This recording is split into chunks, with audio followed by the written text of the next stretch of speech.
السلام عند ربهم وهو وليهم بما كانوا يعملون. Bismillahirrahmanirrahim. Assalamualaikum warahmatullahi wabarakatuh.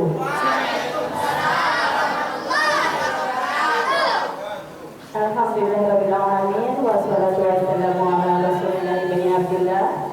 La haula wala quwwata illa billah. Qala Allah ta'ala fi kitabihil karim.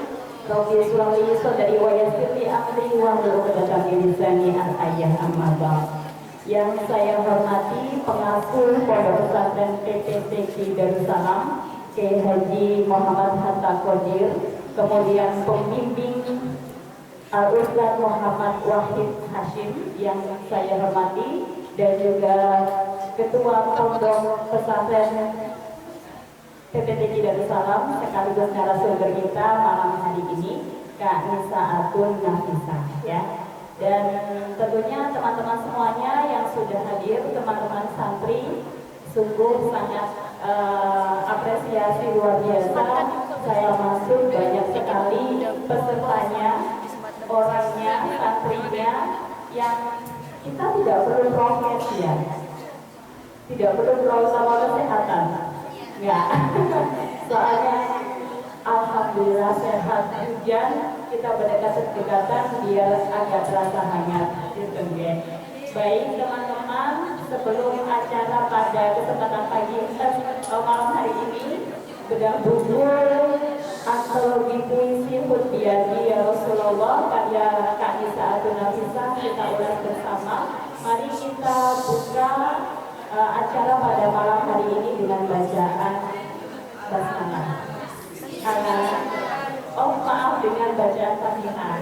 Ala hadirin awal kuliyatin sallallahu alaihi wasallam Rasulullah sallallahu alaihi wasallam. Al-Fatihah.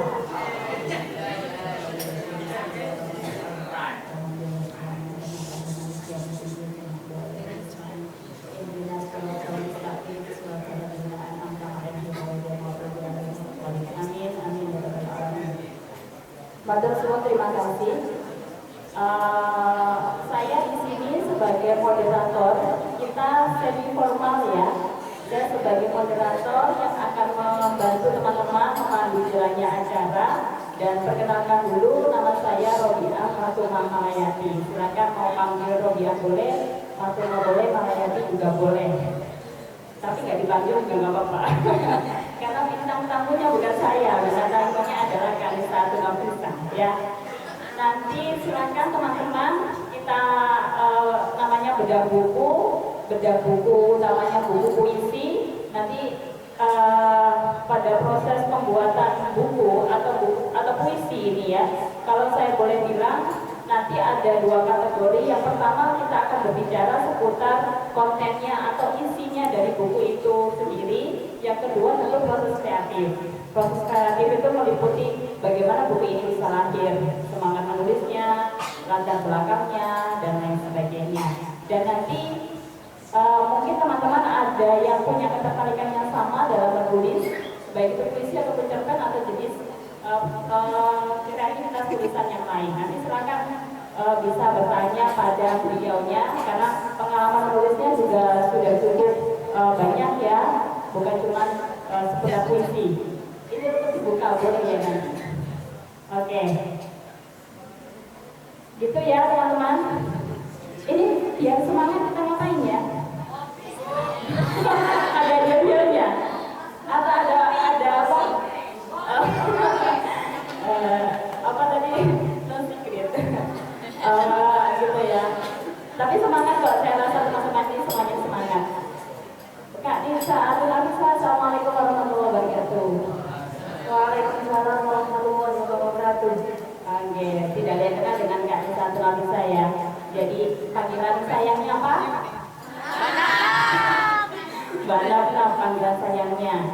Jadi Kak Nisa Atun Nafisa ini kalau saya boleh perkenalkan dulu sebelum nanti beliau akan berikan ulasan tentang buku terbarunya, bahwa Kak Nisa Atun Nafisa ini lahirnya pada tanggal 18 April 1999. Dan surprise-nya itu sama dengan tanggal lahir saya.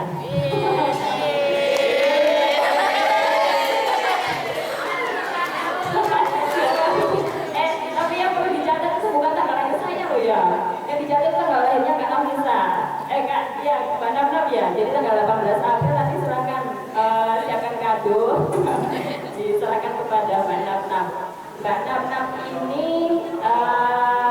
sekarang nyantri di PPTK Darussalam Jombang asal Kiai Haji Muhammad Hatta Qodir seperti jenengan semuanya, dan dia sekarang mengajar pelajaran bahasa Indonesia di SMP YPM Pojokan Jombang. Kenal ya SMP YPM?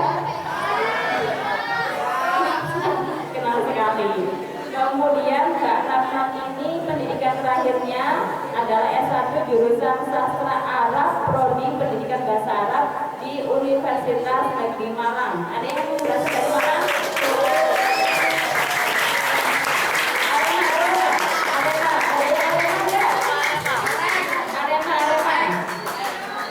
Gak ada yang Arema ini? Ada. Kalau itu Arema Madura, Arema lagi. Kalau Arema Madura? Mana? Banyak ya? Oh, oke.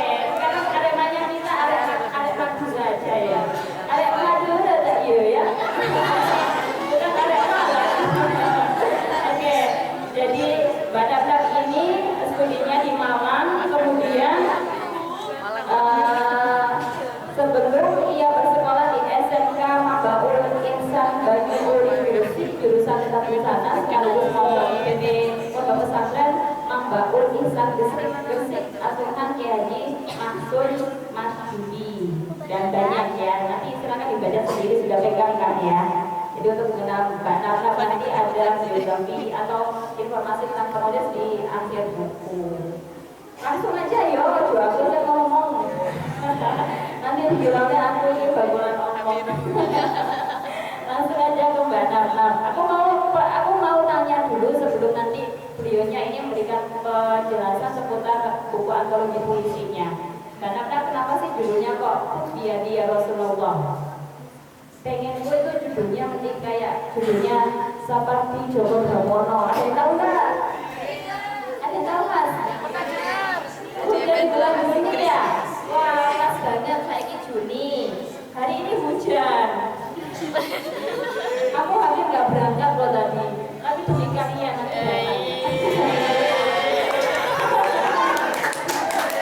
Oke, biasa. Diskusi, kenapa kok judulnya Dia Rasulullah? Sebelumnya, Assalamualaikum warahmatullahi wabarakatuh. Semuanya sudah pegang buku ini?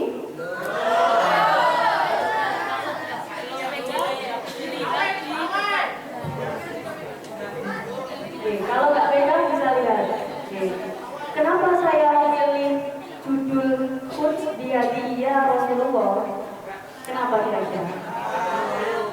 Jadi buku ini adalah buku kumpulan antologi puisi yang saya tulis sejak tahun 2018. Nah, buku ini saya beri judul Dia Rasulullah karena mayoritas isi dari puisi di dalam buku ini adalah berbentuk rintihan, permohonan maaf, penyesalan, sama pengakuan bahwa saya hanyalah hamba yang tidak bisa apa-apa, yang pasti banyak dosa. Makanya karena sebab itu saya berharap dengan judul Dia Rasulullah ini nantinya di akhirat, wallahu a'lam, semoga Rasulullah mau memegang tangan saya, terutama kita semua yang ada di sini, karena hanya beliaulah yang mampu memberi syafaat kepada umatnya. Dan juga karena banyaknya puisi yang berbentuk doa rintihan harapan itu, kemudian setiap akhir dari puisinya saya beri kata Allahumma sholli ala sayyidina Muhammad. Karena kenapa? Ada sebuah hadis yang menyatakan bahwa kullu du'ain mahjubun hatta nusolli ala Nabi sallallahu alaihi wasallam. Yang artinya doa itu masih terhalang sebelum kita membacakan sholawat kepada Kanjeng Nabi. Makanya harapan saya dari semua puisi yang saya tulis semoga nantinya bisa didengarkan oleh Kanjeng Nabi.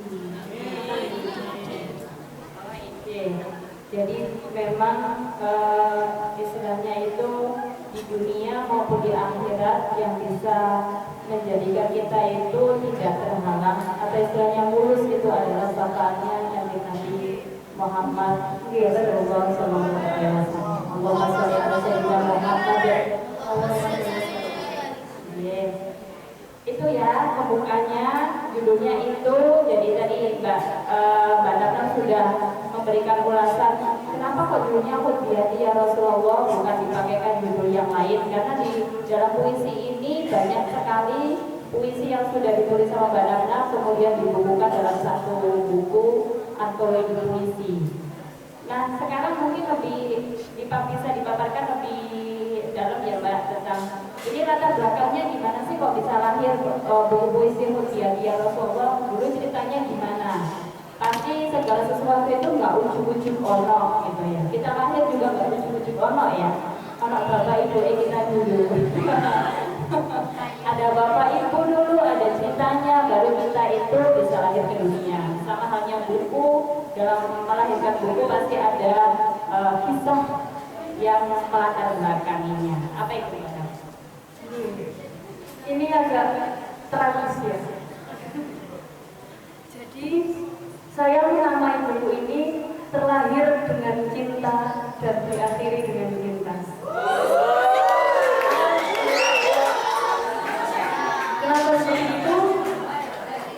Karena menurut saya setiap tulisan yang saya tulis di sini adalah sebuah cinta dari hati saya sendiri. Dan bagi saya sebuah cinta yang baik adalah ketika kita sudah bisa mencintai seseorang tanpa bisa memilikinya dan tapi kita masih tetap mencintainya. Dan juga cinta yang baik adalah bagaimana cinta itu ketika tumbuh dalam diri kita bisa mengantarkan kita semakin dekat dengan Tuhan yang Maha Esa. Latar belakang saya menulis puisi ini, yang pertama karena memang saya suka menulis puisi ini. Jadi dulu pernah ketika SMK di pondok pesantren, namanya anak-anak pasti suka nulis dear diary gitu kan. Ayo ngaku semua, pasti ada yang pernah kan? Nah, saya dulu mengutarakan semua perasaan saya dalam bentuk tulisan. Dulu sampai sudah terkumpul 3 buku puisi, tapi tidak saya bukukan, cuma ditulis di buku tulis biasa. Nah, setelah sampai di sini, karena ada peluang untuk bisa menulis dan mencetak buku, akhirnya saya membuat buku ini. Yang mana buku ini saya rangkai sejak tahun 2018 sampai terakhir kemarin Hari Raya Idul Fitri. Karena penulisan buku ini sesuai dengan perasaan saya waktu itu, dan di tiap puisinya ada tanggal saya menulisnya. Terus yang kedua, saya menulis buku ini karena cinta. Karena biasanya orang yang sudah jatuh cinta pasti mendadak jadi puitis, benar kan? Ya. Yang nomor 3, kenapa saya menulis di sini? Karena ketika kita curhat kepada manusia, belum tentu mereka mau mendengarkan kita.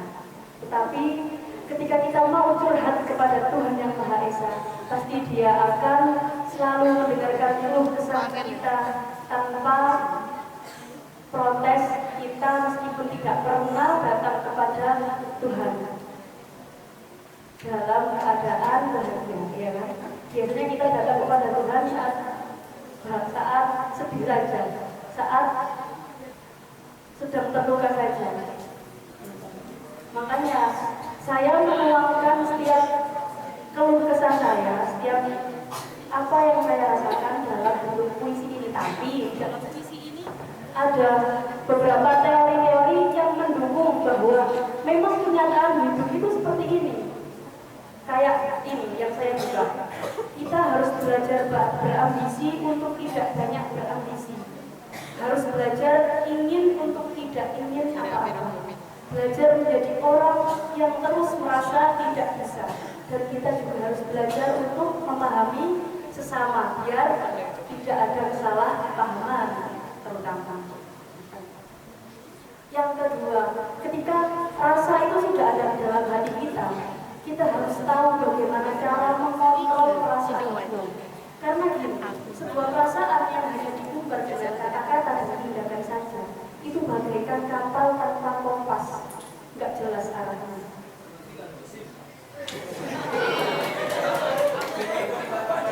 Sebuah cinta yang tidak diimbangi dengan ilmu pengetahuan, pasti nanti akan berujung ke arah yang kurang diinginkan.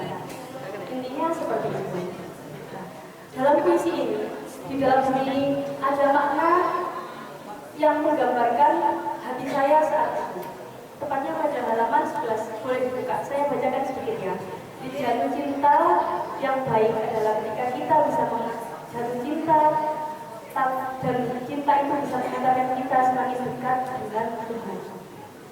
Di sini isi puisinya seperti ini. Kau salah satu dari yang datang, dan kau salah satu yang tidak ingin aku genggam. Kau seperti alunan lagu, senang aku mendengarmu, tapi tidak untuk berinteraksi denganmu.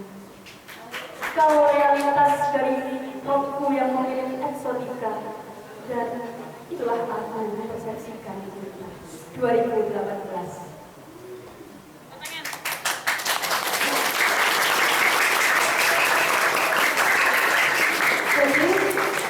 Bagaimana ketika kita jatuh cinta, kita bisa mengarahkan diri kita untuk terus ke arah yang positif. Saat itu saya berpikir seperti ini. Ketika saya jatuh cinta, tapi cinta itu bisa mengantarkan saya kepada hal-hal yang tidak diinginkan. Lebih baik saya memangkas rasa-rasa itu di dalam hati saya. Tetapi ketika rasa itu bisa saya olah menjadi hal yang positif, maka saya izinkan rasa itu untuk tetap tumbuh dalam diri saya. Dan saat itu saya memutuskan untuk yang pertama berkhulwat bahasanya. Tapi dulu saya memilih untuk menghabiskan waktu di perpustakaan dari jam 7 pagi sampai jam 7 malam itu berkah. Entah wifi ya, baca buku dan lain-lain. Tapi di sana sekaligus bertafakur, merenung. Di situ juga saya mencari jalan bagaimana saya bisa melakukan aktivitas yang positif.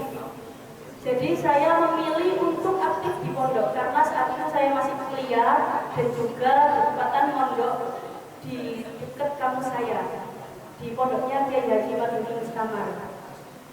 Saya memilih untuk aktif di pondok dan kebetulan saat itu jadi CEO keamanan. Saat itu saya berpikir gimana bisa menjadi aktif dan tetap amanah. Saya berpikir seperti ini. Bagaimana yang bisa menjadi keamanan yang tegas tapi lepas? Jadi maksud dari tegas itu adalah kadang tegas itu bisa diartikan sebagai jahat oleh seseorang, tapi bukan seperti itu. Tegas itu mentaati peraturan, tapi tetap istiqomah mengajarkan peraturan-peraturan tersebut. Dan pasti konsekuensinya akan tidak disukai banyak orang. Jadi itu gejolak hati saya saat itu, bagaimana bisa mengalihkan perasaan-perasaan yang ada, ya dengan cara mencari kesibukan yang positif. Terus luwes maknanya adalah kita harus jadi orang yang tahu siapa objek kita, siapa yang kita tangani. Jadi tidak semata-mata semua bisa meratakan, karena tidak mungkin bayi akan dimakani ikan lele. Jadi kita harus tahu porsi bayi adalah bubur, porsi anak usia segini adalah makanan ini, porsi anak usia ini adalah ini. Seperti itu.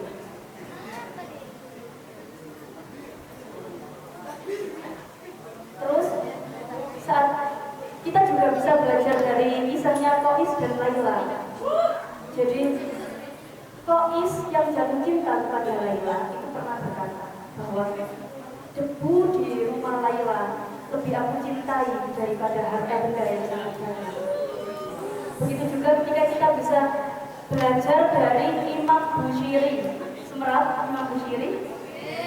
Beliau yang menciptakan sebuah qasidah yang sering kita baca, namanya qasidah Burda. Di 10 bait pertama itu adalah harapan rintihan Imam Busiri kepada Kanjeng Nabi Muhammad SAW. Ayo kita nyanyikan bersama, ya. Nanti saya bacakan artinya biar kalian ikut tersentuh, biar gak saya sendirian. Bareng ya, sahabatnya. فما لعينيك إن قلت مفاهمة وما لقلبك إن قلت استفق يا هيمين. Artinya, mengapa kedua air matamu tetap meneteskan air mata padahal engkau telah berusaha menghiburnya? Apa yang terjadi dengan hatimu padahal engkau telah berusaha menghiburnya? Lanjut. Ayat sabus subuh anjalmu bangun kakimu mabaina munsajimim minhu wa muqtarimin. Artinya, apakah diri yang dirundung nestapa karena cinta mengira bahwa api cinta dapat disembuhkan darinya? Di antara tetesan air mata dan hati yang terbakar membara. Bait selanjutnya, laulal hawa lam turiq dam'an ala qalali wa ribtali bikril bari wal alami. Artinya, andai kata ada cinta yang menggores kalian, tak mungkin engkau mengucurkan air matamu meratapi puing-puing kenangan masa lalu, berjaga mengenang pohon dan gunung yang kau rindu. Nah, ini syair yang selanjutnya yang paling saya suka. Barbar ya. Fa kaifa ukiru rubban ba'da syahidat bihi 'alaika amrud dam'i was-saqami. Artinya, bagaimana kau dapat mengingkari cinta sedangkan saksi adil telah menyaksikannya berupa derayan air mata dan jatuh sakit ampat sengsara.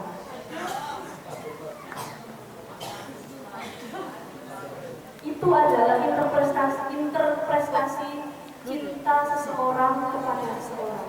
Nah, kalau kita bisa mencintai seseorang, jika rupa yang membuatmu jatuh cinta, lantas bagaimana kamu bisa mencintai Tuhan yang tanpa rupa? Jadi dari awal kita mencintai seseorang, kemudian kita bisa memberanikan diri kita untuk tidak memilikinya, kemudian kita mampu untuk merintikan itu kepada Tuhan setiap hari, dan kita bisa mengontrol perasaan kita. Kita bisa jadi seperti Qais dan Laila. Lama-lama Qais itu tidak mau bertemu dengan Laila karena merasa ketika Laila datang kepadanya maka hilanglah cintanya. Saat itu dalam tingkatan sufi itu adalah seorang yang sudah masuk level mahabbah kepada Tuhan. Karena gini, orang yang mengaku mencintai Tuhan nantinya ketika kita menginterpretasikan dari cintanya Qais dan Laila, yang tadi Qais bilang bahwa debu di rumah Laila lebih saya cintai daripada harta benda yang banyak. Ketika diinterpretasikan dengan cinta kepada Tuhan, maka kita akan tahu bahwa Tuhan memberikan kita siksaan, memberikan kita kesakitan, memberikan kita kebahagiaan, tidak akan lagi terasa sakit karena semua sudah dipenuhi dengan cinta di dalam hati kita.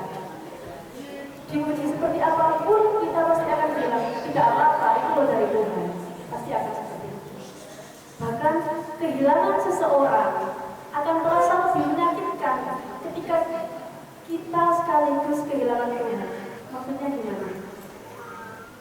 Ketika kita kehilangan manusia, sampean misalnya pondok kehilangan teman sampean, pasti nanti akan ada mengganti teman-teman yang lain.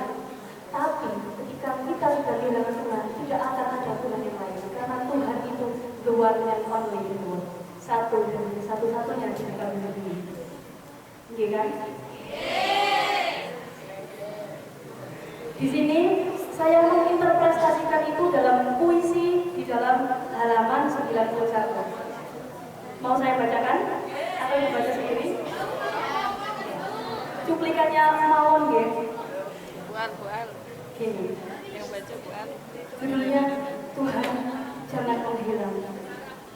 Tuhan, kau berarti sangat dalam hingga seluruh jiwaku menguncang apabila kau menghilang. Air mata keruh setiap jantung di pipi kiri dan kanan. Tolong jangan meninggalkanku sendirian. Jika perlahan semua kecintaanku harus kau hilangkan, jangan turut serta menghilang. Tuhan, temani aku. Tuhan, temani jiwaku yang keruh. Tuhan, aku membutuhkanmu. PPT Giliran Salam Jombang, Januari 2012.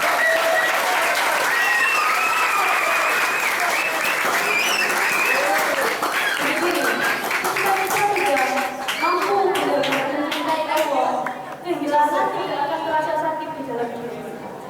Bahkan kita akan yakin bahwa Allah itu akan selalu memilihkan jalan untuk kita, yang mana jalan itu adalah yang terbaik untuk kita. Sampai di pondoknya di sini, yang menurut kalian itu adalah hal yang menyakitkan, tapi menurut Tuhan itu baik buat kalian, tanpa kalian sadari. Berarti intinya kalau sampean sudah bisa mencintai Tuhan, sampean yakin aku ditaruh di PPT Darussalam, berarti inilah pilihan Tuhan untukku dan aku harus kerasan di pondok ini untuk menjadi hafizul Quran yang afdal makna para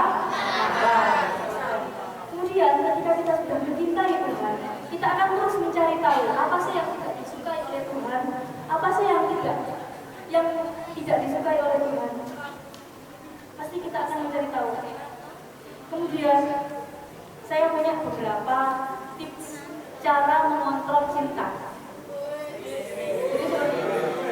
Ketika rasa sudah tumbuh di dalam diri kalian, yang pertama rasakan dulu, apakah rasa itu akan membawamu kepada kemaksiatan atau akan membawamu kepada ketaatan. Apabila satu rasa itu membawamu kepada kemaksiatan, maka tinggalkan perlahan-lahan. Karena tidak ada sesuatu yang instan, kayak instan. Jadi harus dengan proses. Prosesnya adalah dengan cara mencari kesibukan yang positif. Fokus dengan apa tujuan hidup kalian. Yang kedua, ketika cinta itu bisa membawa sampai yang lebih semangat dan tidak perlu berinteraksi dengan orang itu, tapi sampai tambah semangat melakukan segala aktivitas, maka tidak apa-apa tumbuh, tapi jangan dibiarkan ada benalu di dalam tumbuhnya cinta itu. Setelah itu kita akan tahu, ketika kita sudah bisa menerapkan hal itu, maka kita akan tahu apa sih tanda-tanda kita bisa masuk cinta kepada Allah. Yang pertama, ini saya dari seorang ya, bukan berarti saya paling cinta Allah, enggak. Saya juga sama seperti kalian, masih sama-sama belajar.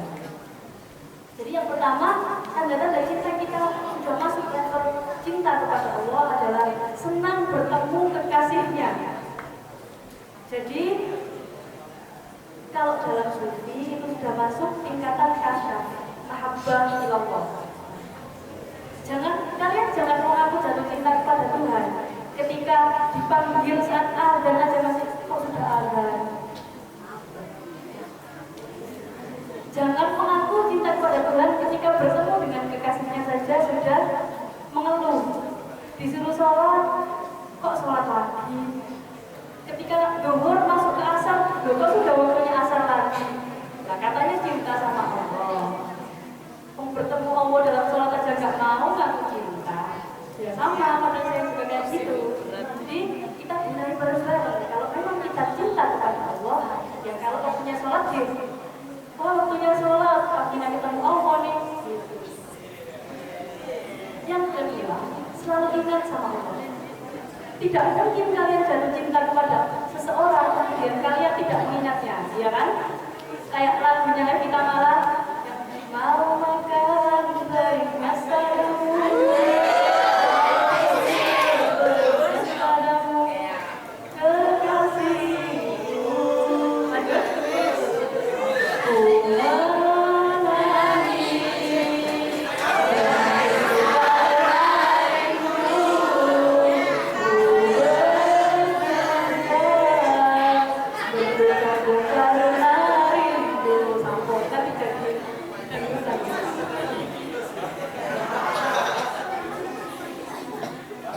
Jadi kalau kita cinta sama Allah, berarti kita akan selalu ingat kepada Allah. Setiap gerak kita pasti ingat kepada Allah. Mau tidur ingat Allah.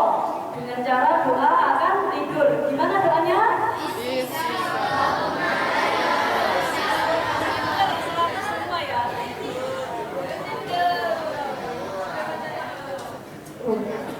Dapat surat semua ini. Kalau mau makan, ingat sama Allah juga. Baca doa.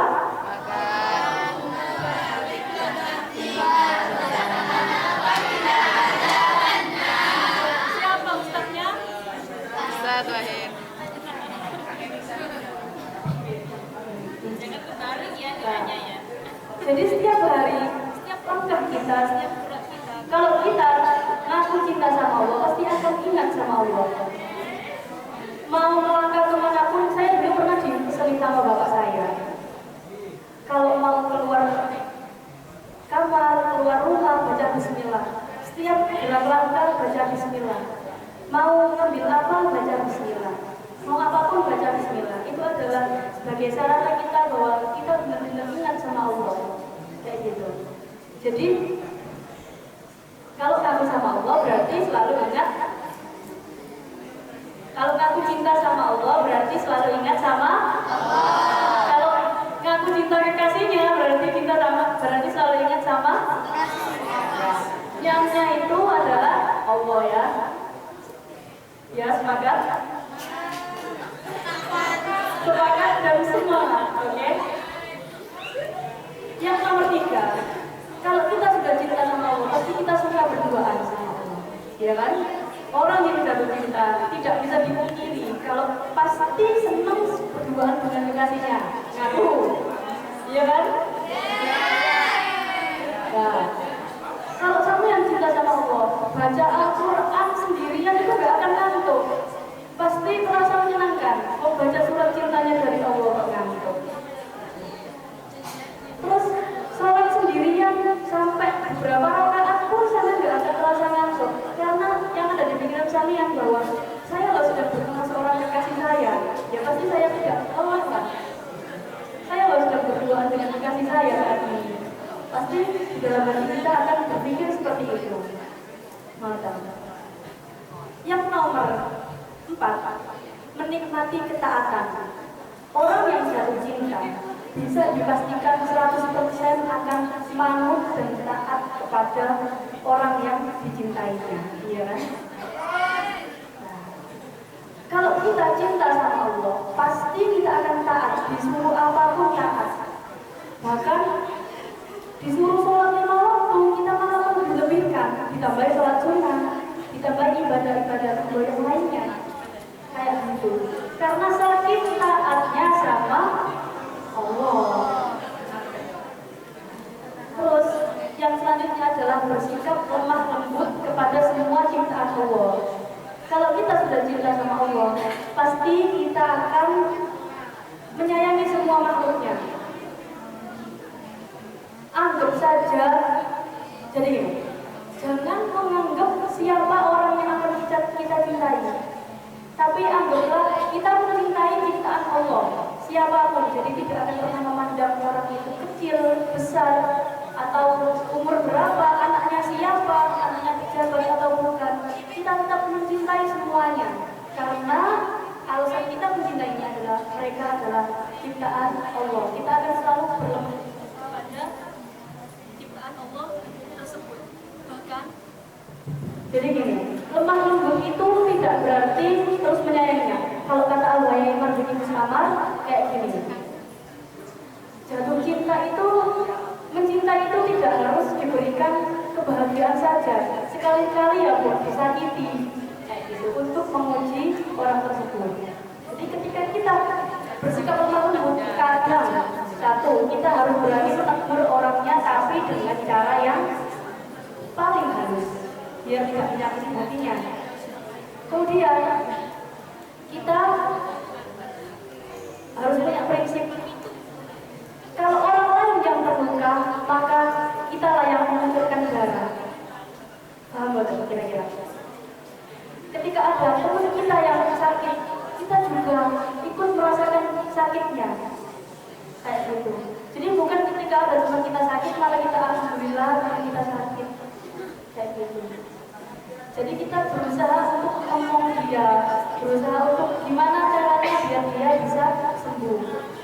Yang terakhir, nomor 6, ketika kita mencintai Allah, berarti kita ridho dengan segala perlakuan Allah kepada kita.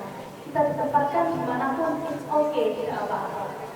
Dijadikan apapun tidak masalah, karena yang penting Allah tidak pernah pergi di dalam hati kita. Maka sakit tadi. Sampul yang terus danten. Wah, Niko. Ini saya kasih tips yang terakhir. Proses menumbuhkan cinta kepada Allah sebagai santri. Jadi ketika kita ingin mencintai Allah dan posisi kita masih sebagai santri, yang pertama adalah mentaati peraturan-peraturan dan kegiatan yang ada. Itu juga sudah menjadi jalan wasilah kita untuk berusaha taat kepada Allah. Karena kalau kita bisa taat kepada peraturan, taat kepada manusia, insya Allah kita akan bisa taat kepada Allah juga. Nah, yang kedua, kita harus mencintai semua guru-guru kita dan juga semua yang telah mengajari kita walaupun satu huruf. Kita harus hormat kepadanya. Kalau kita bisa berani hormat dan menghargai orang-orang yang memberikan ilmu kepada kita, insya Allah ilmu kita bermanfaat dan nantinya kita akan bisa berusaha untuk mengontrol segala gejolak hati kita, yang nantinya akan bisa mengantarkan kita untuk bertawasul kepada Allah. Yang ketiga, ini ada di buku Air Mata Santri di negeri pesantren, yakni kita harus belajar ngopeni akhlak, ngopeni hati demi mencapai ridho ilahi. Terus Banten 100. Kurang lebihnya saya mohon maaf. Akhirul kalam, wassalamualaikum warahmatullahi wabarakatuh. Waalaikumsalam warahmatullahi wabarakatuh. Pemaparannya sudah sangat jelas tadi. Oh iya,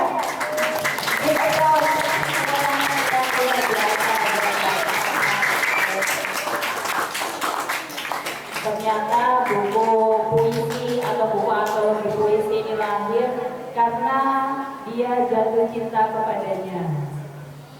Ya. EN-nya besar loh ya, bukan kecil.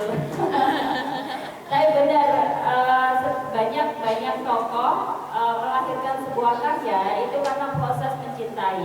Mencintainya mungkin awalnya adalah mencintai manusia, tapi kecintaan terhadap manusia itu justru mengantarkan dia menjadi kecintaan kepada Tuhannya, gitu ya. Jadi sebenarnya kalau kita baca, ini teman-teman sudah baca ya, mungkin beberapa sudah baca. Kalau baca buku antologi puisi karya Mbak Nisa Nafisa ini sebenarnya juga adalah refleksi dari apa yang terjadi pada diri kita sebenarnya. Ada yang nggak jatuh cinta? Ada yang jatuh cinta nggak? Adalah masa Jangan begitu, tapi beneran loh. Saya rasa semua orang pasti memiliki yang namanya cinta, baik itu cintanya kepada ayah ibu, gitu ya. Terlebih lagi kepada manusia yang lain itu sesuatu yang wajar. Tapi bagaimana dengan cinta itu bisa kita ekspresikan di Nah kalau ngomong soal tepat itu, Mbak Nafisa, Mbak Dam ini sudah memberikan contoh bahwa dari pengalamannya mencintai seseorang itu diekspresikannya menjadi sebentuk buku, gitu ya. Sekali lagi applause lagi dong. Oh ya, mungkin hari ini kita tanya jawab ya. Hari ini kita tanya jawab. Tapi izinnya saya memberikan sedikit pendapat bahwa menulis puisi itu ini terlepas dari maknanya ya, bahwa menulis puisi itu adalah bagian dari kita mengekspresikan apa yang ada pada diri kita. Kalau kita mau jujur teman-teman, sebenarnya dalam diri kita itu ada perasaan yang tidak terekspresikan, ada pemikiran yang kita pendam gitu ya, atau perasaan yang kita pendam, pemikiran yang tidak kita ekspresikan. Kalau itu tidak kita coba untuk tuliskan, biasanya itu akan seperti sesuatu yang menggumpal. Tapi kalau kita coba untuk ekspresikan, itu nanti menjadi terurai. Nah, salah satunya proses mengurainya adalah melalui puisi. Apakah harus puisi? Tidak, ya kan? Apakah harus puisi? Tidak. Kita memiliki kekayaan atau kita dilahirkan sebagai manusia berbahasa. Benar kan? Masing-masing dari kita ini adalah manusia yang kaya dengan bahasa sejak kita lahir. Jadi mengekspresikan pemikiran atau juga perasaan kita dengan bahasa itu sudah menjadi sesuatu yang pasti mudah buat kita, gitu ya. Oke, sekarang kita buka sesi pertanyaan buat kakak-kakak putri, kemudian kakak-kakak yang laki-laki yang datang monggo. Iva. Oh, 1, 2, 3. Pokoknya enggak tanya Mbak Nam. Kayaknya 3 orang yang di blacklist nggak boleh tanya kayaknya. Oh enggak. Boleh. Yang Udah, Bibi. first ya, boleh ya. Perempuan dulu. Oh enggak, yang mau nanya. Iva. Atau gini, sebelum kita buka sesi tanya jawab, ada nggak yang mau baca satu puisi? Fat. Jadi, Fat.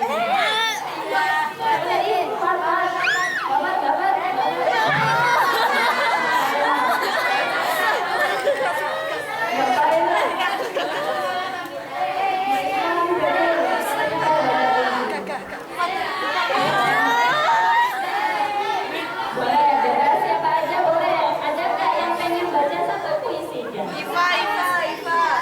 Boleh nggak? Boleh penggalannya atau boleh utuh? Boleh. Alun.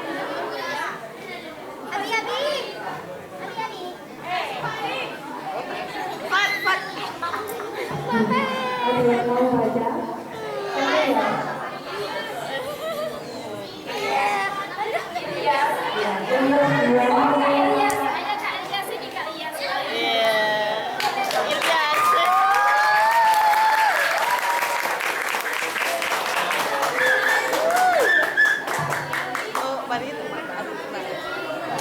Ada ya? Ukurannya kalau puisinya berhasil itu kalau hati saya bergetar.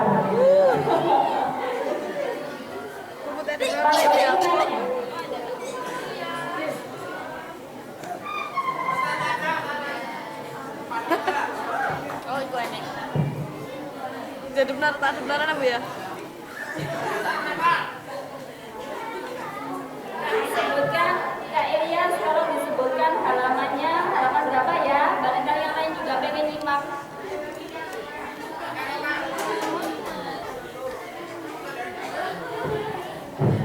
Halaman 44. Hah? Halaman 44. 44. Aku mencintai dia. Halaman 44. 44. Kemudian aku ingin mencintai dia.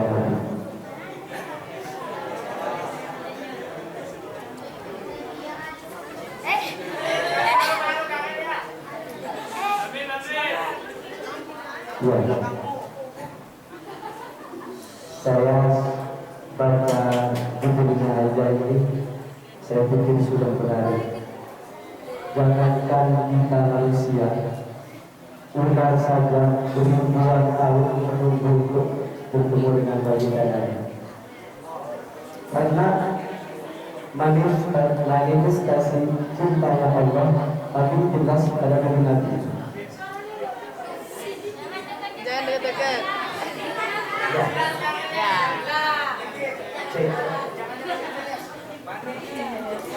Ya, saya kasih bukan sedikit. Khususnya suka sekali dengan aku ingin menjumpai Buya Nabi. Kalau ingin digarap puisi puncak dari seni mahkota seni itu puisi. Kalau kita terlatih punya jiwa penyair, pernah kalian Qul fiyadi ya Rasulullah itu lebih. Iya. Karena Nabi itu dia bagi seorang pecinta tidak ada dikasih mati. Makanya bila hadratil Nabi Mustafa Muhammad tidak ada, bila hadratil Nabi Marhum. Ya. Ya. Terus saya langsung baca. Bismillahirrahmanirrahim.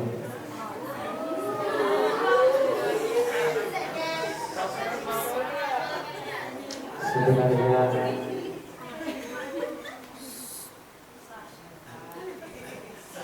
seandainya pada saat detik ini malaikat maut datang kepada saya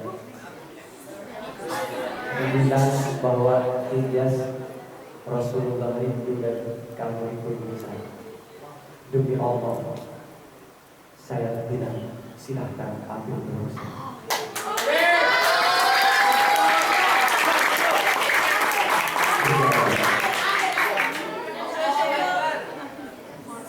Takbir. Bismillahirrahmanirrahim. Aku ingin menjumpai kalian. Ya Nabi, aku ingin menjumpaimu sedikit demi sedikit dengan jiwa yang terlilit dan harapan yang tidak ada.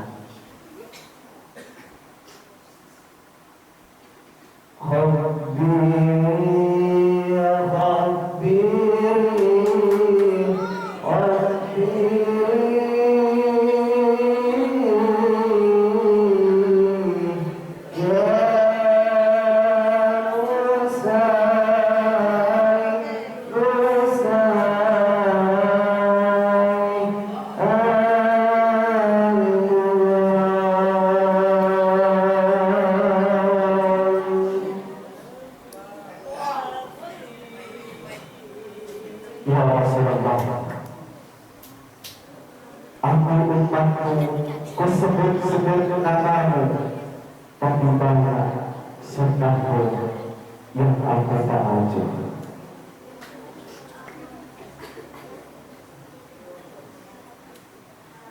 Ya Rasulullah, aku di sini telah berpilihan benar tahu dalam diri. Ya Allahumma salli ala Sayyidina Muhammad. Hadiri ya hadiri,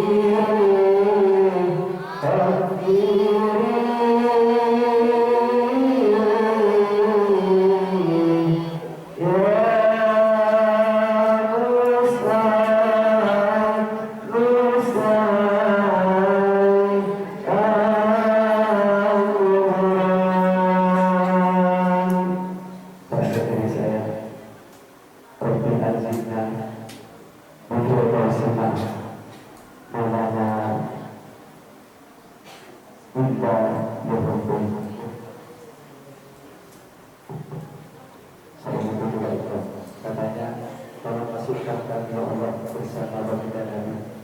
Kami tidak menyebutkan apa-apa kecuali cinta ya Allah. Wassalamualaikum warahmatullahi wabarakatuh.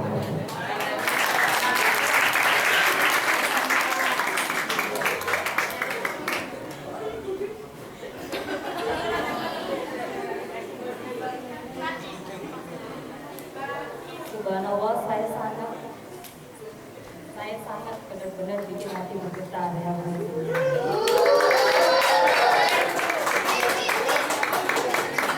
Sepertinya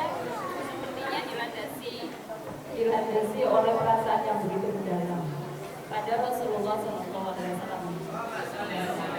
Oke, terima kasih Kak Ilya sudah membaca puisi, satu puisi. Yang perempuan ada yang ingin?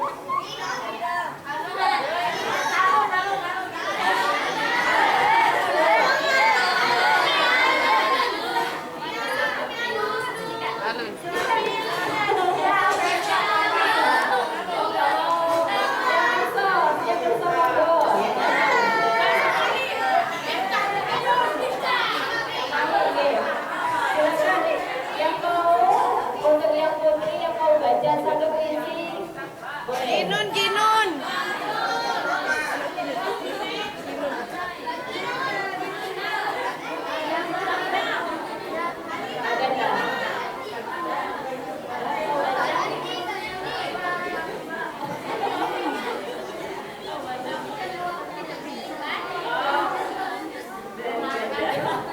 Oke, belum ada yang mau baca ya. Nanti kalau ada yang mau baca langsung aja angkat tangan ya, diberikan kesempatan. Kita buka sesi pertanyaan. Silakan teman-teman yang mau bertanya boleh untuk bertanya soal isinya boleh atau proses kreatif juga boleh. Kalau mau bikin puisi gimana sih Mbak? Aku ini agak susah nyari kata-kata, biasanya kayak gitu. Boleh ya, silakan. Jadi boleh tanya soal isinya ataupun tentang proses kreatifnya. Ada yang mau bertanya? Angkat tangannya. Oh iya, oke, cepat sekali. Sesi pertama ini 3 penanya ya. 1, kemudian yang laki-laki nggak kelihatan. Ada yang lain nggak di sini? Nggak ada banget sih. Oke, 1 itu ya. Oke, 1, 2, 3 lah. Oke. Yang perempuan monggo maju. Gak apa-apa. Ya, suara punya terdengar. Sini. Iya, gak apa-apa. Ya, maju. Sebelah sini.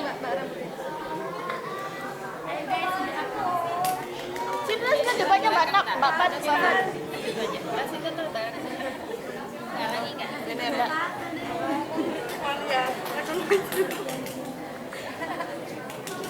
Sebutkan nama ya. Ya Allah, kok sebutkan nama.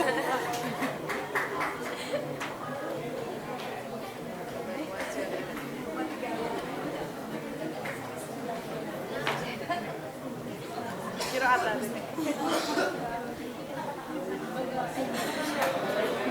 Assalamualaikum warahmatullahi wabarakatuh. Waalaikumsalam warahmatullahi wabarakatuh.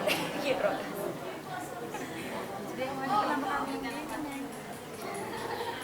Kira ada. Nama saya Fifuna Fadila dari Kabupaten Nganjuk.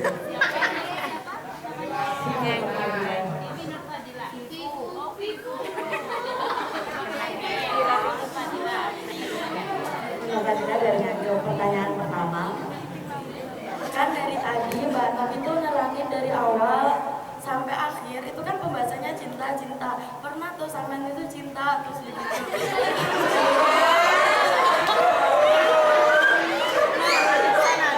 Terus pertanyaannya itu apa sih cinta menurut versinya Mbak Nafna? Pertanyaan kedua, tadi kan beberapa disebutin bahwasanya kalau kita cinta sama Allah itu setiap diperintah, setiap apapun kita tuh pasti monggo, terserah gitu kan bahasanya. Jadi kasih cobaan apapun iya gitu. Padahal realitanya kalau pas waktu mbak, mas, pasti kangkang juga udah pernah tuh ngalamin suka. Emang kalian kalau pas aku nggak cocok nggak marah? Kan wajar sih marah.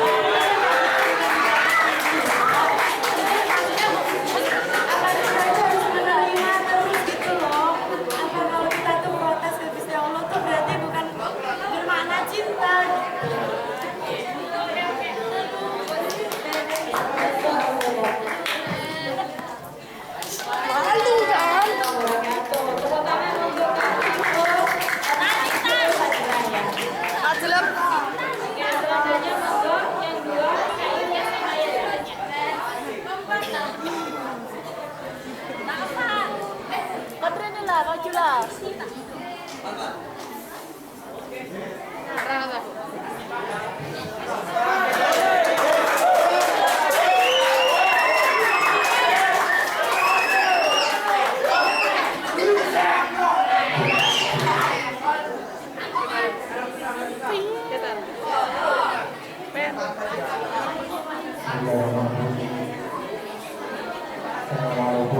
warahmatullahi wabarakatuh.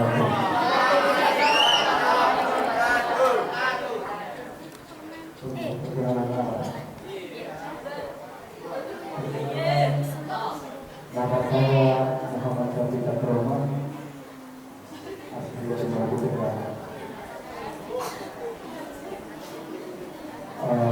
Sebelum masuk ke substansi pertanyaan saya, waktu saya di sini hanya saya sendiri yang bicara cepat untuk sebenarnya ini.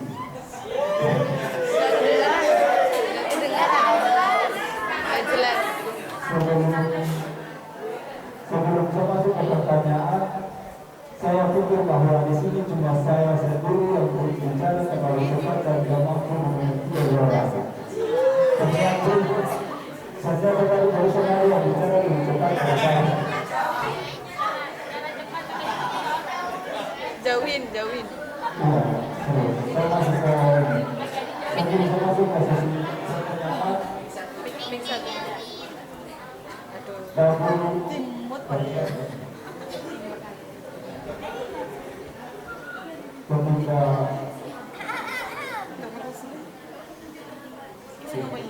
Ketika ibu moderator ibu ya,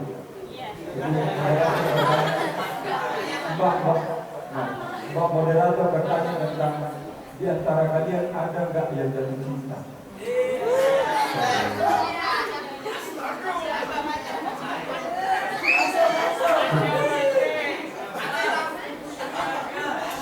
Lamar sih.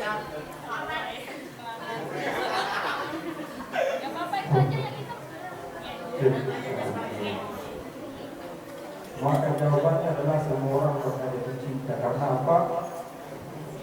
Karena ketika mengaku kepada buku kosmologi perempuan itu Mbak moderator pernah baca tulisannya yang sama itu bahwasannya yang mampu yang bisa membicarakan cinta adalah seorang yang sudah menikah dalam konteks rumah tangga karena dia yang melahirkan sebuah cinta. Dan bukti cinta itu adalah kita dari masing-masing dari kita adalah cinta.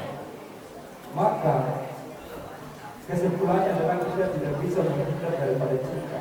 Yang kemudian terjadi kesalahan dan selebihnya itu kembali kepada kita yang menjadi cinta itu. Nah, ketika saya baca bukunya Mbak Nafisa Farah, itu saya rasa cocok sekali gitu loh ketika Mbak Nafisa bahas tentang cinta, karena memang harusnya seorang perempuan yang berbicara tentang cinta. Karena apa? Ketika dalam cinta dia membicarakan tentang perempuan adalah dominasinya ada pada akal, ada pada perasaan, dan laki-laki dominasinya ada pada akal. Maka harusnya perempuan yang berbicara tentang cinta. Silakan. Kemudian ketika tadi dijelaskan lalu kemudian Mbak kasih tips untuk menghindari cinta. Ya salah satunya adalah dirasakan dulu, lalu kemudian ketika itu lebih mengarah kepada zina maka ditinggalkan. Jadi sudah dijelaskan. Berarti di situ saya mengambil kesimpulan bahwa dari penulis membolehkan untuk kemudian bacakan, karena di dalam sini dijelaskan bahwa dirasakan dulu. Sesuatu yang dirasakan berarti sudah barang tentu kita kita langsung masuk ke dalam jaringan tersebut, maka kita masuk merasakan. Jadi diperbolehkan untuk secara sementara ketika kita mengacu kepada satu novel tentang 99 kali itu dan kendala cinta itu, ketika Ustaz Ahmad Babarudin Atar ditanya, ya Ustaz, apakah dalam Islam kita boleh berbicara tentang cinta? Lalu kemudian dia menjawab, boleh, tapi tidak lebih. Karena apa? Dia mengacu kepada 4 versi cinta yang melekat pada diri kita, terutama itu generasi milenial yang sekarang ini. Empat tipe cinta itu apa? Yang pertama adalah cinta ala sundal bolong. Cintalah sundal bolong yang artinya di depan manis di belakang bohong. Kemudian yang kedua, ini mohon maaf terkait dengan penjelasan penulis tentang merasakan dulu ketika itu mengarahkan kepada masalah zina ditinggalkan, berarti kesimpulannya boleh bicara. Nah, makanya saya jelaskan 4 versi ini. Yang kedua adalah cinta ala pocong yang kemudian selalu melompat dari hati ke hati yang lain. Yang ketiga adalah cinta ala tuyul. Ada orang bagi saya, tidak ada orang bagi kita. Kemudian yang keempat, cinta ala binatang yang tidak tahu kapan ditanya televisi binatang. Jadi yang pertama masuk ke pertanyaan saya di situ tadi, apakah dari penjelasan tadi membolehkan kita untuk bicara? Apakah bagaimana atau bagaimana? Itu yang pertama. Kemudian yang kedua saya lebih fokus kepada buku. Ketika saya baca halaman 46, kemarin saya kasih tahu untuk kita juga sedikit teman-teman. Jadi satu malam saya baca buku menarik sekali, memang menjadi bahan renungan yang luar biasa. Itu masuk ke buku. Ketika saya baca sampai masuk kepada halaman 46, ketika kita Rasulullah ada di samping kita, ketika kita menyebut Allahumma shalli ala sayyidina Muhammad, itu Rasulullah di samping kita dan itu merinding betul.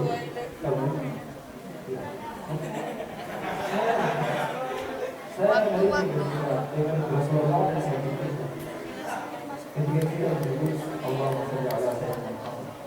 Lalu kemudian kita baca sampai masuk kepada halaman 56. Di situ beliau kembali bertanya, di mana kaki kau ya Rasulullah? Nah, masuk ke poin pertanyaan saya, tolong saudara penulis rasionalkan Bang Dila, rasionalkan karena bagi saya jawaban ada di halaman 46, jawaban ada di halaman 46, lalu kemudian soalnya ada di 56. Jawaban ada di halaman 46. Soalnya ada pada halaman 56. Jadi perlu dijelaskan alasan apa sampai seperti itu. Karena ketika disebut Rasulullah sampai kita, lalu kemudian pada halaman 56 misalnya lagi gimana kayak kau ya Rasulullah. Itu 2 poin pertanyaan saya, tolong dijawab dan dilaksanakan. Terima kasih.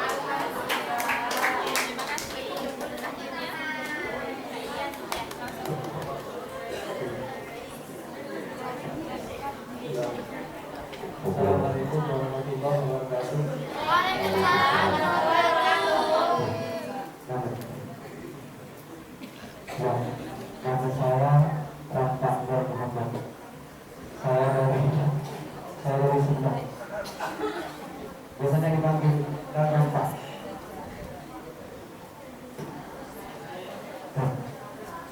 Langsung pada pertanyaan. Pertama, saya berusaha berpikir kok ada istilah bedah.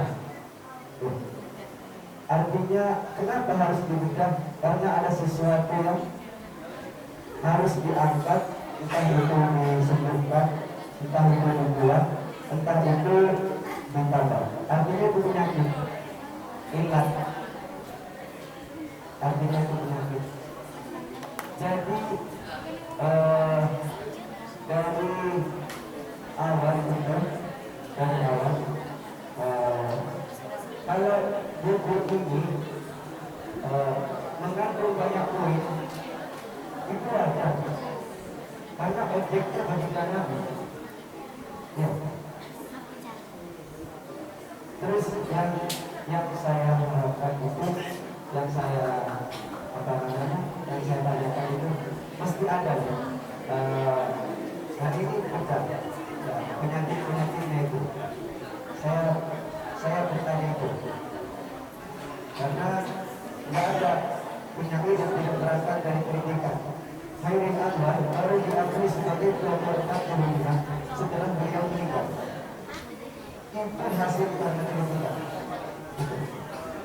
Karena punya yang besar Anwar Muda yang mengembuni dari Anwar sahabat Nabi semua itu rata-rata kekayaan berangkat dari kita. Itu yang pertama.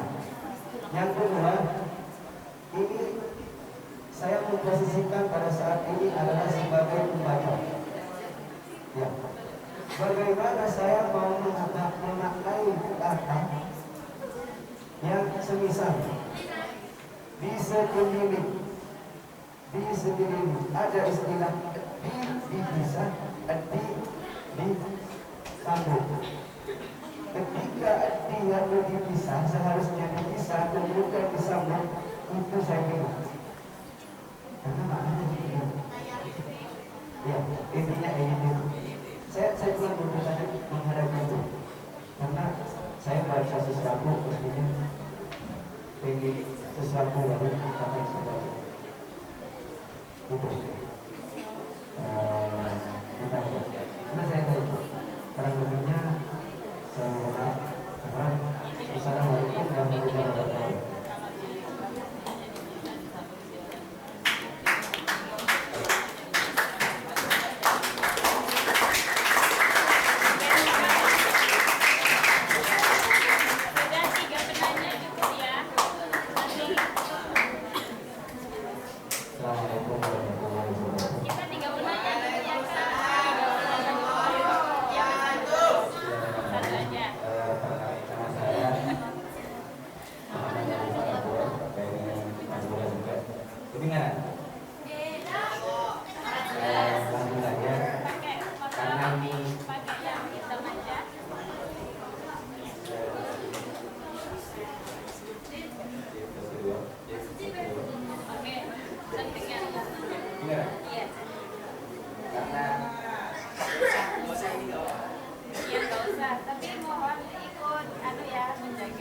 Bismillahirrahmanirrahim. Karena suara saya agak keras. Karena ini namanya siapa, Mas? Muhammad Arifan Abdul Reval.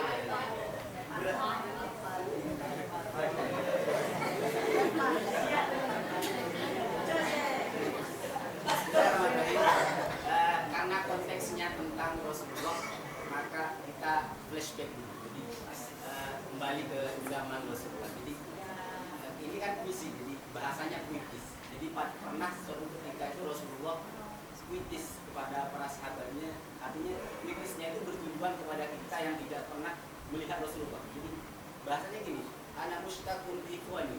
Saya sekarang sedang belum. Saya sekarang sedang merindukan saudara-saudaraku. I'm missing my ummah gitu. Jadi bahasanya kalau dibahasakan begitu. Tapi sahabatnya situ langsung bilang, merasa kok saya gak dianggap saudaranya. Lalu Rasulullah menjawab, bal antum ashabi. Kalian itu sahabat, bukan saudara. Siapa yang siapa saudaraku yang dimaksud? Humul ladzina lam yaruni walakinnahum yu'minuna bi. Mereka yang tidak pernah melihatku, namun mereka mau beriman kepadaku. Jadi kita kan nggak pernah melihat Rasulullah, tapi Rasulullah pernah puitis kepada kita. Rasulullah pernah puitis. Lalu selawat yang kita lantunkan, jadi itu sebagai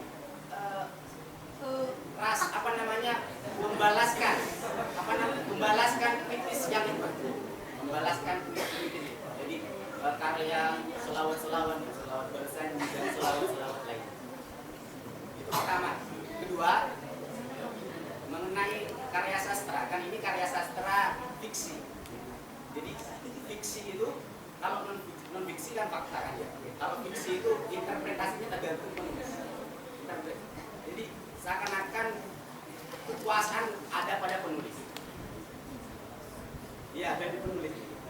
Jadi makanya yang saya tanyakan sebenarnya gini, karena sastra Arab dengan sastra Indonesia itu beda. Jadi belaghah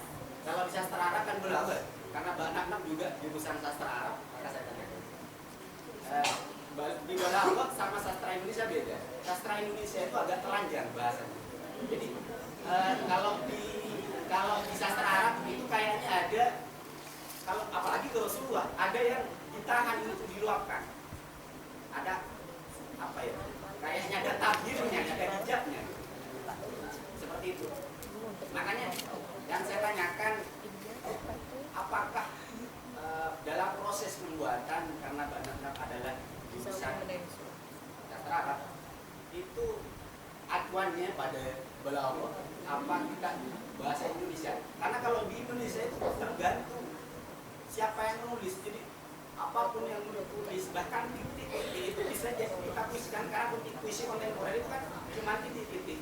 Siapa kita puisi kontemporer? Cita-cita Subahri itu ya. Cita-cita penerima puisi kontemporer. Jadi seperti itu. Itu pertanyaan saya. Lalu sekarang saya mau apresiasi bagus banget karena bukunya sangat cocok untuk kita baca. Untuk teman-teman, karya sastra itu perlu kita pelajari. Kenapa?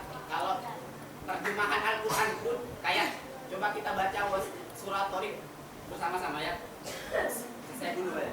Bismillahirrahmanirrahim. Wassama'i wath-thariq wa ma adraka mat-thariq.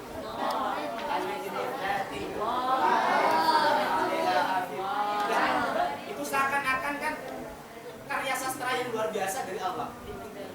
Jadi artinya, tapi sayang di terjemahan bahasa Indonesia tidak seindah apa yang dikalamkan oleh jadi dibahas. Kalau semisal diterjemahkan secara sastra, wassama'i wath-thariq, demi langit dan kejora malam. Jadi kalau di bahasa Indonesia, demi langit dan apa yang ada pada malam. Jadi kurang indah terjemahan ini. Wa ma adraka mat-thariq, dan tahukah engkau apa itu kejora malam? Kalau dibahasakan jadi indah loh. Jadi Al-Quran itu. Tapi dia ada. Oke, itu pertanyaan dari saya. Terima kasih. Maaf karena ada 4 menit. Iya, sudah datang. Wassalamualaikum warahmatullahi wabarakatuh.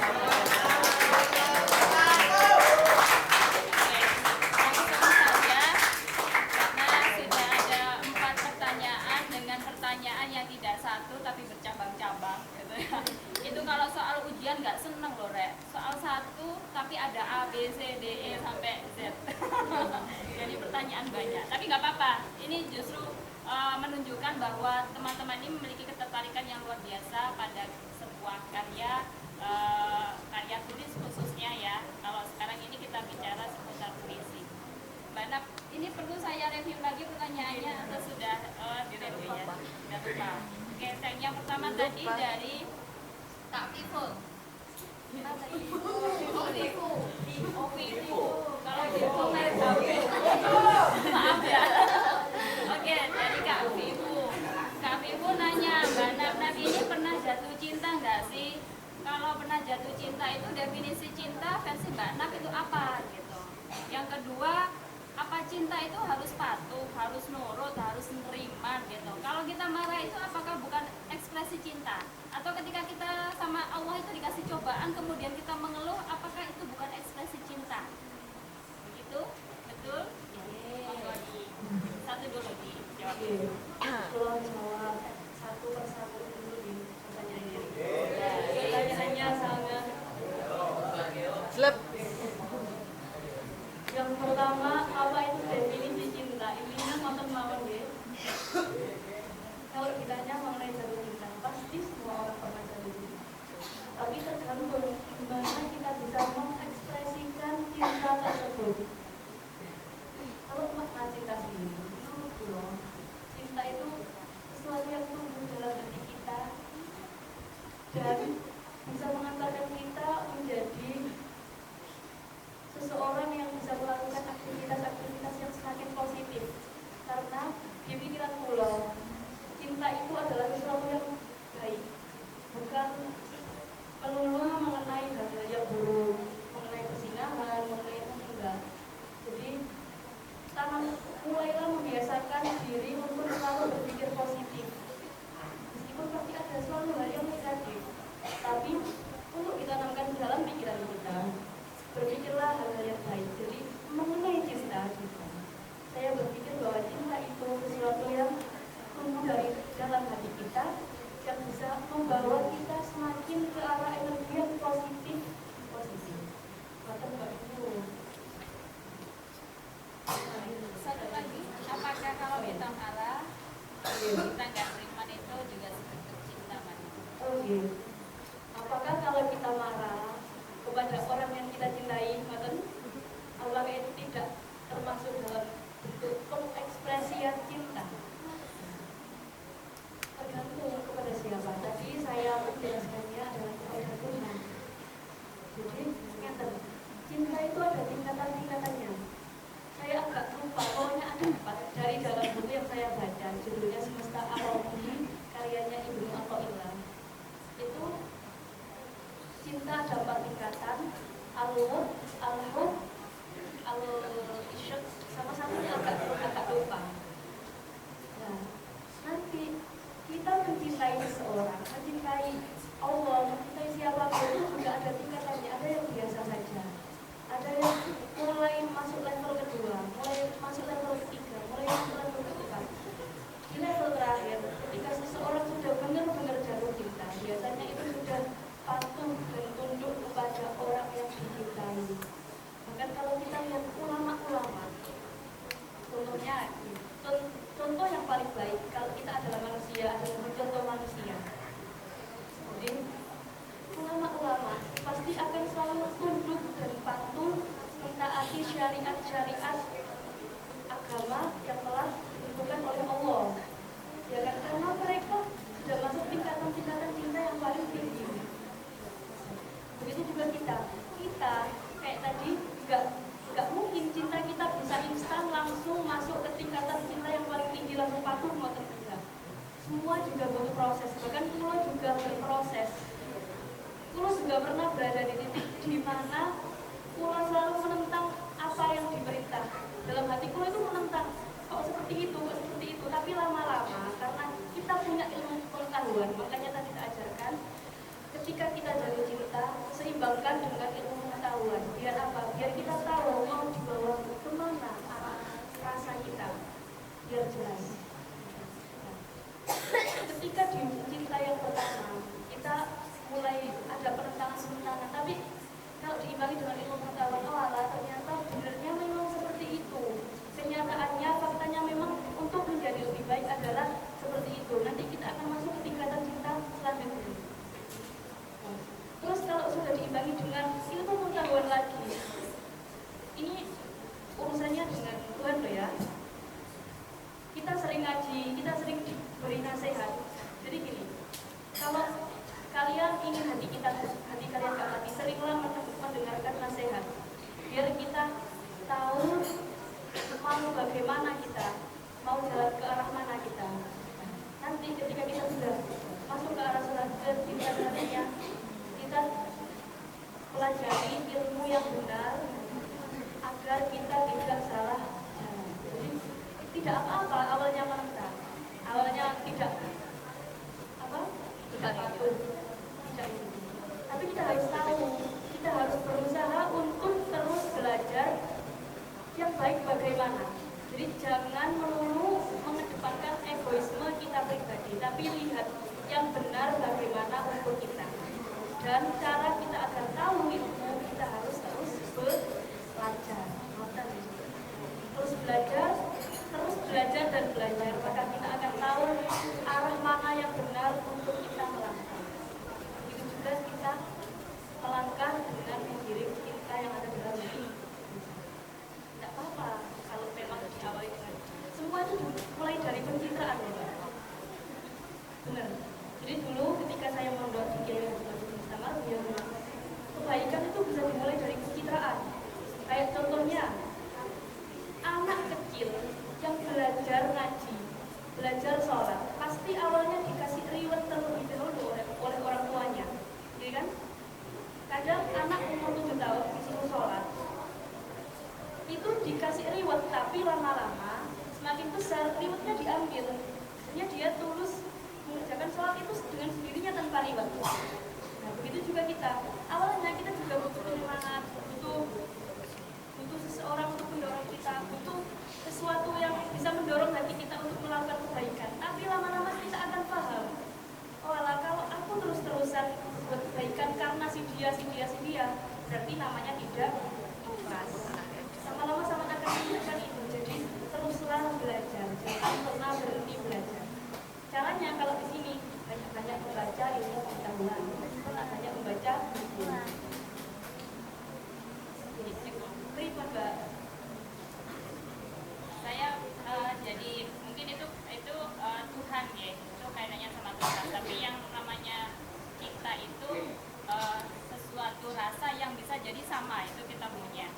saya cuma analogi gini. Misalnya ada seorang istri tidak berkenan dengan maksudnya seorang istri yang memiliki kecemburuan atau merasa atau kemarahan pada suami, biasanya karena dia mengharapkan sesuatu dari suaminya, dan itu landasannya sama, adalah cinta. Ini cuma analogi ya, aku nggak tahu, terserah kembali penafsirannya, monggo. Kalau kepada seseorang, tadi di poin nomor 5, kita harus bisa bersikap lemah lembut kepada seseorang. Lemah lembut itu tidak berarti kita melulu memberikan kebahagiaan kepada orang itu, tapi juga kadang orang itu harus diuji juga, tapi dengan cara yang baik. Kalau sampai jatuh cinta kepada orang, kan namanya manusia, pasti tidak akan luput dari dosa dan salah. Kita sebagai kekasihnya, boyo diingatkan.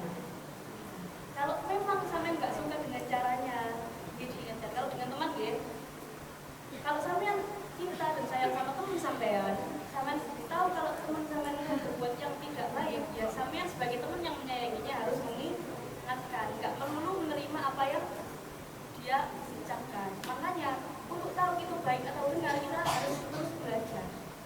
Intinya tetap kita harus banyak belajar dari pengalaman, belajar dari membaca,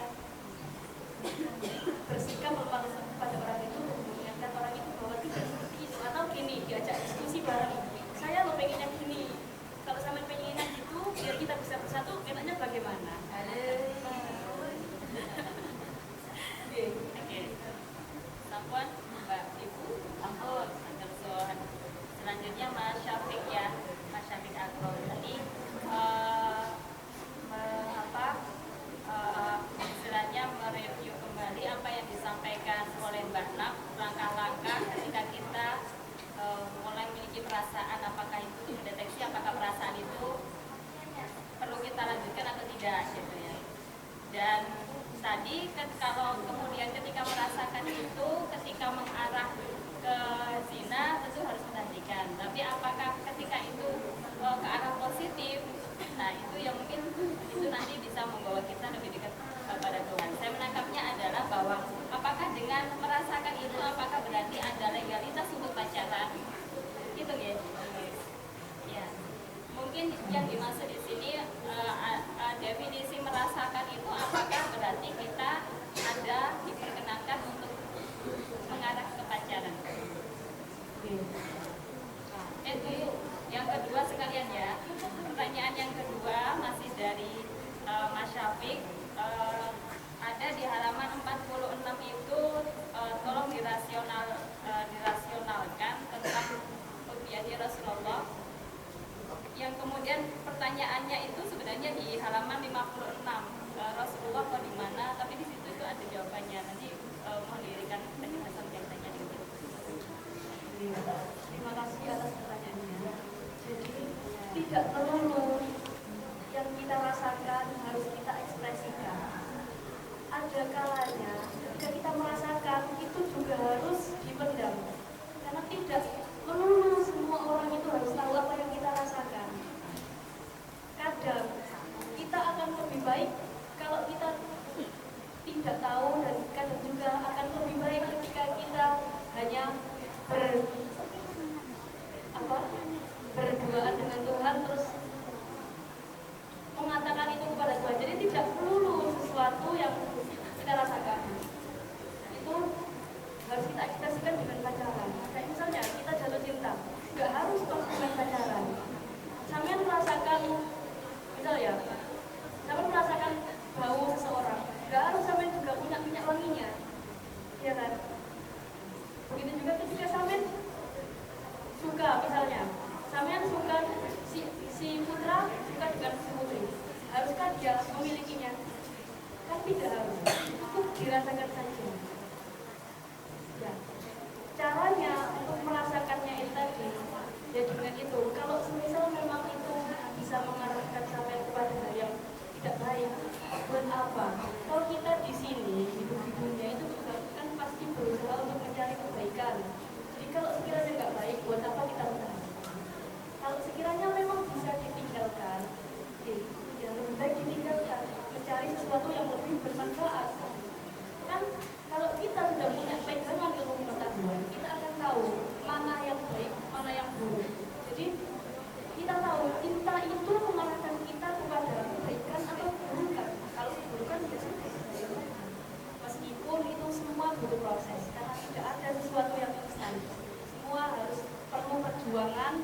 dan rasa sakit untuk mencapai suatu kebahagiaan. Jadi melupakan juga butuh perjuangan. Jadi harus proses sedikit-sedikit. Caranya dengan mencari kegiatan yang positif. Itu dari saya. Tapi banyak juga orang yang bisa mengekspresikan perasaannya dengan cara yang lain, dan itu juga arahnya positif. Nanti bisa sharing dengan yang lain. Kalau dari saya seperti itu. Untuk mengekspresikan cinta sampean biar tidak salah jalan, harus mencari kegiatan yang positif biar bisa melupakan rasa cinta itu. Kalau baik ya sudah, biarkan tumbuh di hati, tapi jangan sampai yang tumbuh itu ditumbuhi juga oleh benalu, hal-hal yang buruk. Tidak perlu sampai harus pacaran kalau yang suka. Ya suka saja. Ngapain? Terus ini yang apa jawaban dari Rasulullah kau di mana kok ada di belakangnya. Jadi membuat puisi itu tergantung perasaan hati kita masing-masing. Jadi di halaman sebelumnya adalah Rasulullah ada di sekelilingmu ketika kamu mengucapkan Allahumma sholli ala sayyidina Muhammad. Perasaan saya waktu itu, penegasan saya dari puisi yang ada di situ. Tapi ketika tanggal 14 April 2019, saya merasakan berbeda. Kenapa saya membuat Rasulullah kau di mana? Karena perasaan saya pada saat ini, rasa saya mulai jauh dari Rasulullah. Makanya saya mencari-cari di mana sebenarnya Rasulullah itu. Di dalam hati saya nggak ada. Kok saya merasa sudah gelap hati. Makanya saya menuliskan Rasulullah kau di mana. Kok sekarang sudah tidak ada. Jadi penulisan puisi itu tergantung pengekspresian pada waktu itu. Perasaan saya pada saat ini adalah rasa kehilangan Rasulullah. Rasa saya yang menjauh dari Rasulullah, bukan Rasulullah yang menjauh dari saya, tapi saya sendiri yang menjauh dari Rasulullah.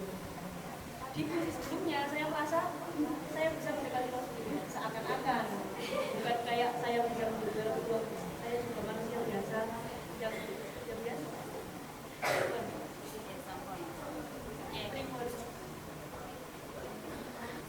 Aduh. Mau ditanggapi?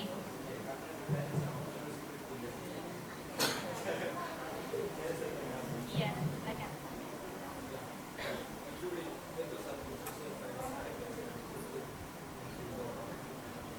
Agak keras ya kalau nggak pakai mic. Kamu kan buat keras, tidak terdengar.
Jadi saya tadi mengambil contoh cuplikan dari Kois saya, bukan seluruhnya.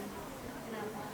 Karena ketika cintanya Kois kepada Laila, Kois merasakan debu di rumah Laila saja sudah lebih saya cintai daripada harta benda yang banyak. Itu kalau diinterpretasikan dengan cinta kepada Tuhan, kita yang diberikan sesuatu yang sedikit saja dari Allah pasti akan menerimanya dengan bahagia. Contohnya gini, sampean jatuh cinta kepada seseorang, sampean dikasih batu aja pasti senang, ya kan? Begitu juga mungkin yang dirasakan Kois kepada Laila tadi.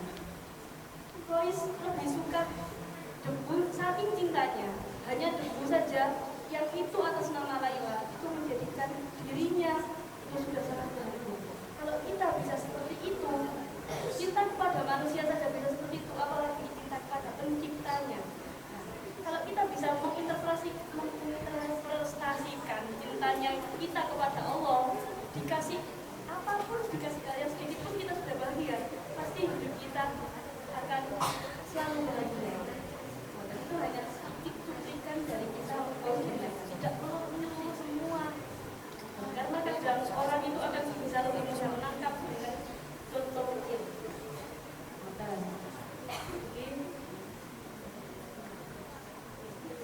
Tapi kalau dari Mbak Nafna secara pribadi itu tidak ada istilahnya tidak ada apa ya bahasanya melegalkan pacaran nggak ya? Saya bukan pacaran, tapi dari berbagai tadi itu, dari seks yang tadinya saya cuma ada kesimpulan bahwasanya dimulai berpacaran, ketika dijelaskan bahwasanya ketika ada rasa itu kan ada yang mengimplementasikan dan kemudian ada yang tidak mengimplementasikan. Kemudian ketika saya tarik kembali dengan analogi yang diambil misalkan bisa Laila tadi. Makanya kesimpulan dari penjelasan tadi itu loh. Penjelasan tentang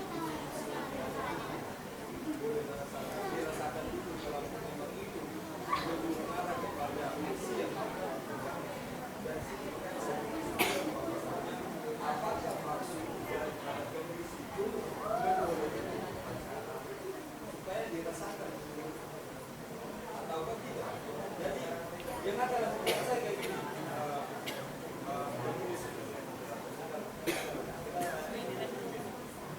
ketika kita ingin mengetahui tentang sebuah realitas, maka kita harus mempunyai maksud.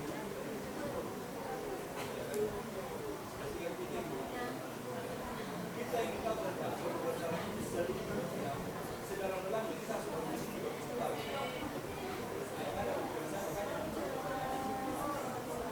Apalagi dengan analogi yang tadi, bukan berarti saya menghakimi bahwasanya penulis itu karya. Jadi saya tanyakan dari buat intinya berarti kalau kita punya rasa, tidak perlu kita harus mengekspresikan itu dengan tindakan bahwa kita harus berhasil. Jadilah wanita yang kuat menahan perasaan, kuat menahan segalanya. Biar nanti jadi wanita-wanita yang mulia kayak Sayyidah Khadijah ini. Sebenarnya sudah saya tentukan misi tentang ibu tinggi, tentang Sayyidah Khadijah. Langsung ya, sudah malam soalnya. Oke, kita lanjut ke pertanyaan berikutnya ya. Namanya jawaban itu bukan sesuatu yang tertutup, harus terbuka. Terbuka artinya itu masih membuka ruang-ruang untuk diskusikan kembali. Oke. Lanjut ke pertanyaan yang ketiga. Saya ingatnya namanya Mas Muhammad, Mas Ilyas Muhammad.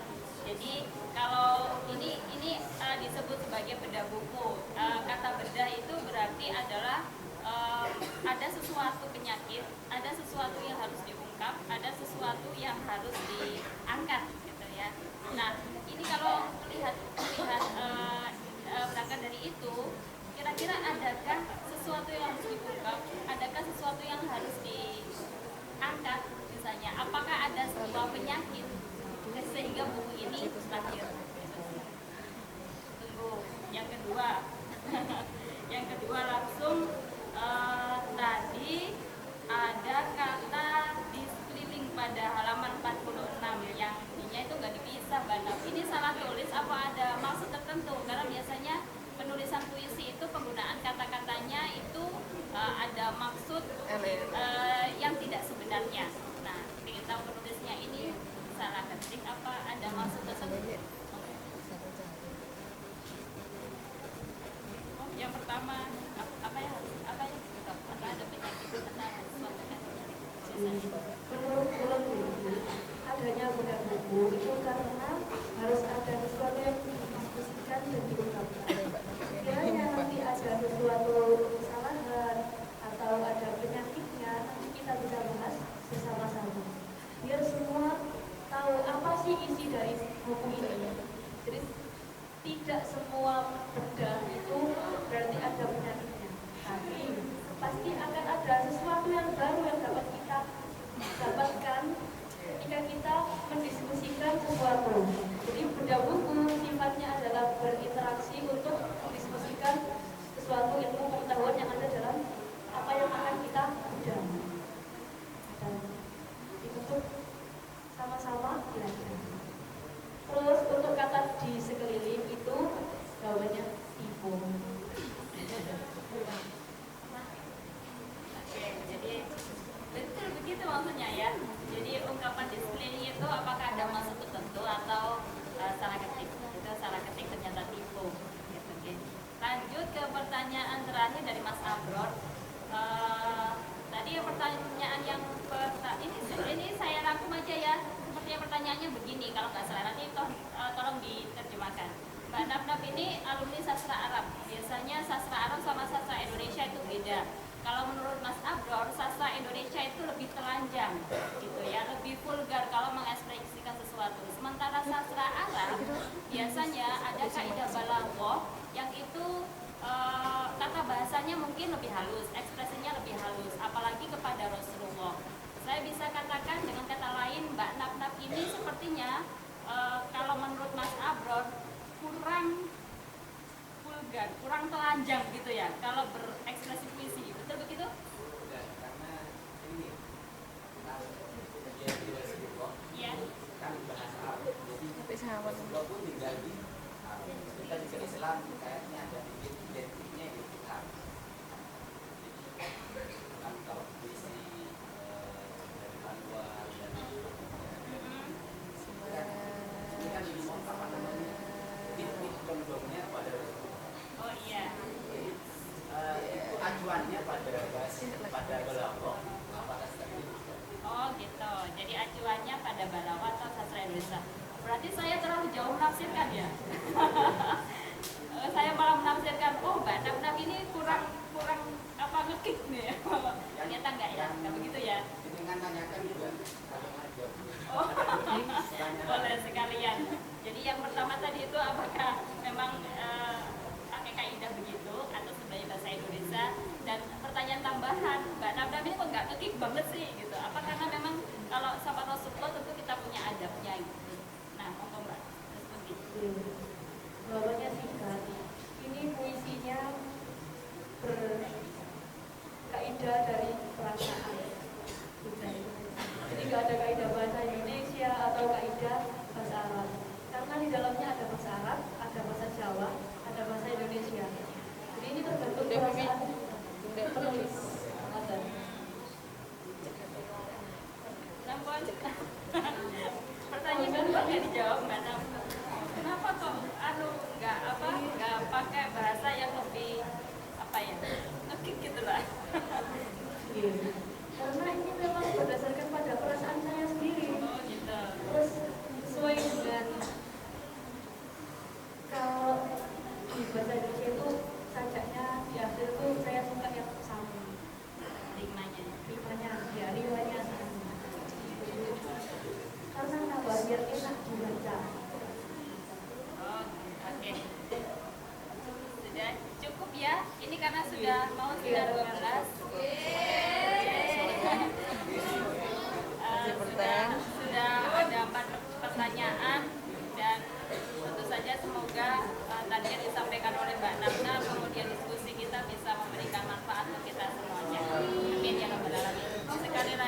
namanya diskusi itu bukan hasilnya tertutup tapi terbuka, bahwa apa yang disampaikan Mbak Tatna bukan kebenaran.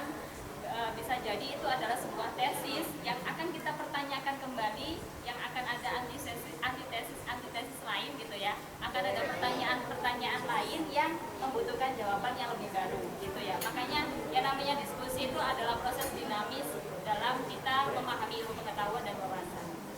Terima kasih teman-teman sudah berkumpul bersama pada malam hari ini. Oke. Dan mungkin sebelum saya akhiri ada yang mau disampaikan Mbak Nat? Terakhir mau pesannya, jatuh cintalah kepada seseorang yang bisa mengantarkanmu untuk lebih dekat dengan Tuhan.